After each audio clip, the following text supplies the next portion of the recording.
Long, long ago, on the top of a high mountain in Greece called Olympus, a wonderful palace stood, with its windows in the clouds and its doors in the snow. It was quite invisible to the human beings who lived in the valleys beneath, but they knew it was there, and that shining and beautiful people dwelt in it, some of them crowned like kings and queens, and some with wings on their shoulders, like birds. Now and then one or another of these fairy-like people would come floating down the side of the mountain, leaving the sound of music and the scent of violets and roses on the air as they passed. Nobody knew when the shining people had been born, and it was said of them that they could never die, so the shepherds who minded their flocks in the meadows, and the fishers who set their crab pots in the rocky bays, called them the immortals, and as the immortals they are known to this day. First of all, there was Zeus, who ruled over the others, and who had the power to turn himself into an eagle, a cuckoo, a ram, or whatever he found convenient at any moment. Once he changed himself into a white bull with golden horns, and, coming to a meadow where a pretty princess was taking a walk, he thought he would like to carry her away with him from her father's kingdom and give her a fine new country, all to herself, to live in. So he went up to her, very gently, with a crocus in his mouth, and looked at her with big, soft eyes, from under his golden horns. She was quite pleased, and gathered flowers for him to eat, and wove some of the prettiest into a garland which she hung round his white neck. Then Zeus knelt down, and the princess jumped onto his back, calling excitedly to her two brothers, who were playing not far away, to come and ride with her on this new and delightful steed. But before the brothers could run up to her, the bull had sprung to his feet and was galloping over the meadow towards the shore as fast as he could, the princess holding on by his golden horns. Into the ocean he plunged, and away he swam, through the deep waves, to the land that lay in the west.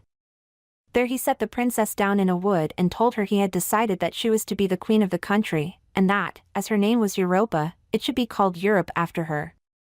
When Zeus made up his mind about a thing, it always happened, so Princess Europa accepted the crown and scepter that he gave her, and settled down to reign happily over the kingdom to which she had been carried, in such a strange fashion, by the big white bull.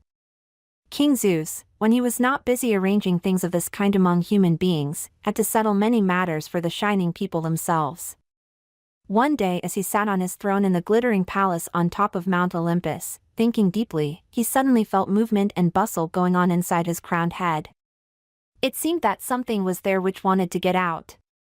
After asking everybody near if they could help, and finding that they could not, he decided that the only thing to be done was to have his head cut open without delay. So he sent a messenger at full speed to tell one of his sons, called Hephaestus, to come immediately and to bring his axe with him. Now Hephaestus was the most wonderful workman ever known. He had built many of the towers and rooms of the palace, and once, in a fit of mischief, he had made a throne with a number of hidden springs in it, so that, when the queen sat down sedately, she found herself shut in by little golden bars springing up all round her, and was quite unable to get out. As Hephaestus was lame and could not move about easily, he had made two fine golden ladies, also full of hidden springs, who walked, one on each side of him, whenever he went out, and helped to hold him up. These ladies came with him now, supporting him with their golden arms, as he hobbled along to the top of Olympus, bearing his magical axe on his shoulder. Hephaestus was quite willing to cut open his brave father's head when he heard it was for this purpose that Zeus had sent for him. He swung his axe high in the air, while everybody who stood round the throne trembled with fright, and brought it down, with a tremendous blow, among the royal curls. Zeus was none the worse and only put up his hand to rub the deep hole that had been made. As he did so, out of the hole sprang the most beautiful maiden that had ever been seen in the palace on Mount Olympus. The maiden was dressed in glittering armor and waved a spear round and round the plumed helmet on her hair. She sang a song of triumph as she stood before the amazed king, who could hardly believe that his head had held anything so big and bright. While she sang, the pine trees on the lower hill slopes were shaken by a great wind, and the waves of the sea rose up, crested with foam. And, amid the noise of the wind and the sea, voices called to each other from mountain to mountain saying that Athena, who was to be a great lady among the shining people, had arrived upon Olympus, out of a hole in the king's head. Among the surprised people in the palace was a tall, fair maiden, who carried a bow and arrows, and wore a crown shaped like a little new moon. Her name was Artemis, and the shepherds in the valleys knew more about her than about any of the other immortals, for she would often chase the big red deer over the hilltops and through the woods, and do many a kindly turn to people who caught a glimpse of her, like the good fairy huntress that she was. Also, there was Queen Hera herself, whose scepter was carved like a cuckoo, while a peacock spread its tail at her feet, the pattern on its feathers matching the embroidery on the royal gown. And presently down the river floated a great golden boat, bringing others to welcome Athena, for in the boat was a chariot, and 4 horses stood by the bows, close to a bright-haired prince, who held the loose reins of the horses in one hand, and a bow and arrows, like those of Artemis herself, in the other.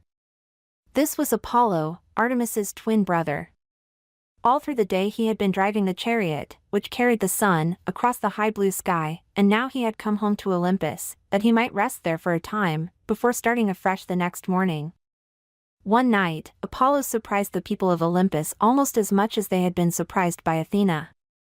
He arrived rather late and very angry, and seated beside him in the round golden boat was a baby, with the most innocent eyes in the world, who held a funny sort of little harp, made with silver cords strung across a tortoise shell, in its plump fingers.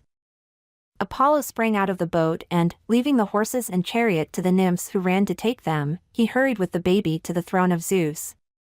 The king's head had healed up again quite nicely by now, but he started rubbing it once more with perplexity when Apollo told his story. The baby, it seemed, had stolen 50 of Apollo's beautiful, shining, white cattle.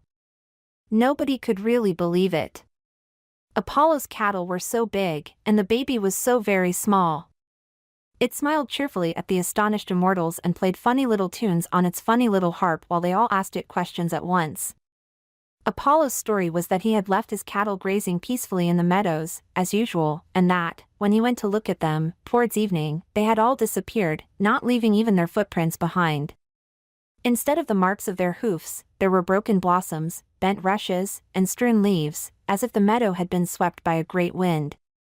And then Apollo remembered he had been told that a most remarkable baby had been born that very morning in a cave under a hill, a baby who could do all sorts of mischievous things, and could do them without anybody finding him out. So away Apollo hastened to the cave, and there he found the baby in his cradle, fast asleep, holding in his hands the tortoise shells strung with silver strings. Waking him up, Apollo insisted that he should come immediately to be questioned by Zeus. The king looked severely at the baby and ordered him to confess at once. And then the baby admitted that he had stolen the cattle, tied up their feet with flowering branches, and driven them away. He added that he had eaten 2 of them, telling this just as an afterthought.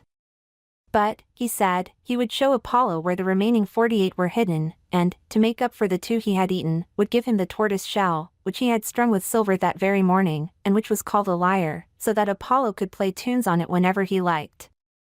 Then, sitting down among the blossoms on Olympus, the wonderful baby struck the silver strings and brought from the tortoise shell the most beautiful music that had ever been heard in the world. When Apollo took the lyre he played even more exquisitely than the baby.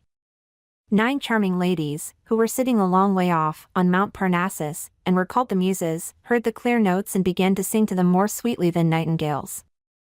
The nymphs in the palace gardens, pretty as fairies, started dancing in and out of the fountains, their white feet twinkling through the water and shaking drops of spray into the open cups of the flowers. And all the shining ones gathered round Apollo and hastened with joy to the tunes that he played so delightfully on the strings of the wonderful lyre. The baby, when he grew up, was quicker than quicksilver, and the immortals called him Mercury or Hermes. Fitting his heels and his cap with little wings, they sent him flying backwards and forwards as their messenger between the invisible palace and the people in the valley below. And Apollo's cattle were safe ever afterwards, for he and Hermes became the best of friends.